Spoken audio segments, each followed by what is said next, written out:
हिमाचल प्रदेश के मुख्यमंत्री लाइव हमारे साथ जुड़े हैं। सर, जिस तरीके से आपने खुद स्कूल की हालत देखी, किस तरीके से ये आपदा को आप अभी तक देख पाए हैं, समझ पाए हैं, क्योंकि 2 दिन के आसपास। देखिए, पिछले कल 4:30 बजे पौने 5 के बीच में एक ही रेंज में 4 से 5 क्लाउड बर्स्ट हुए। क्लाउड बर्स्ट पिछली बार आपदा आई तो भी क्लाउड बर्स्ट हुए, लेकिन इतना अधिक सबसे बड़ा जो क्लाउड बर्स्ट मुझे अभी नज़र आया वो यहाँ का नज़र आया, और जिसमें तकरीबन 4 डेड बॉडीज़ रिकवर हो गई है, 49 के करीब मिसिंग्स हैं।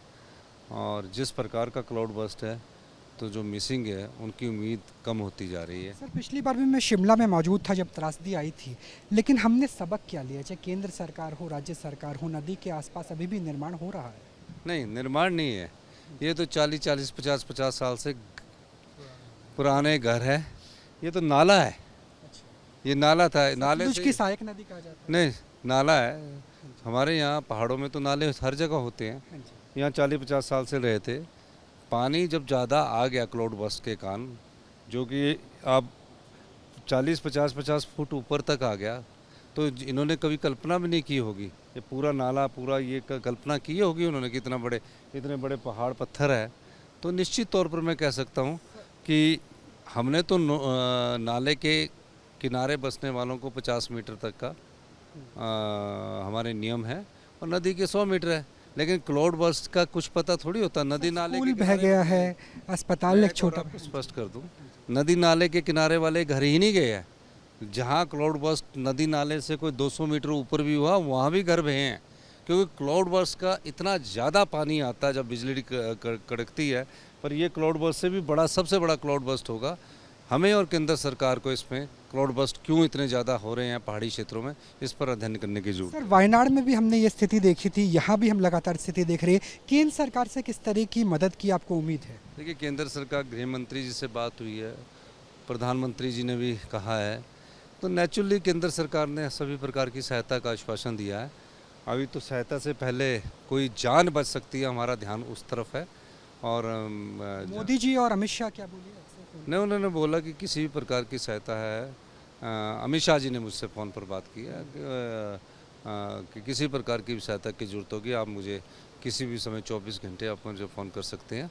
और हमारे से हेलीकॉप्टर की ज़रूरत है, एनडीआरएफ की ज़रूरत है, तो सभी प्रकार की सहायता हमें केंद्र से मिल रही है। राज्य सरकार क्या मदद पहुंचा रही है उन लोगों तक जो अभी राज्य तक? सरकार ने तो इनको अभी कहा कि अभी इनको जिनके घर हैं टेम्परेरी अरेंजमेंट के लिए 5,000 रुपया गाँव में किराए के मकान के लिए, और 3 महीने तक राशन पानी फ्री और गैस के सिलेंडर सब फ्री, जब तक हमारा आर्थिक आपदा पैकेज नहीं आ जाता। क्योंकि इस स्थान की जगह दूसरे स्थानों पर जाकर ही हम कोई आपदा राहत पैकेज की बात करेंगे। ये टेम्परेरी तौर पर हमने उनको उपलब्ध करवाने की बात कही है। और ये आज शाम से सभी जो जिनका नहीं, मुआवजा का ऐलान तो अभी इसके बाद करेंगे, क्योंकि आपदा अभी 1 महीने का और देखना पड़ता है। तो अभी भी रेड अलर्ट है, बारिश के नीचे हम और आप दोनों खड़े हुए हैं, तो अब कैसी तैयारी आगे की? बारिश तो चलो, जिन बेचारों के घर जिंदगी उजड़ गए, जिंदगी भर की कमाई चलेगी, कमाने वाला चला गया, उस बारिश का हम पर क्या असर होगा? हमें तो इन परिवारों को, जिनके बच्चे बच गए हैं या परिवार का कोई सदस्य बच गया, उसको सुरक्षित पहुंचाना, ये हमारा उद्देश्य है। न्यूज़ नेशन से बात करने के लिए बहुत बहुत धन्यवाद। चलिए, मुख्यमंत्री की बात करें तो वो लगातार बारिश के बीच में न्यूज़ नेशन से बात कर रहे थे। आज भी रेड अलर्ट है। वो स्कूल के अंदर मौजूद थे जो स्कूल बह चुका है, अस्पताल को देख के आए जो अस्पताल बह चुका है।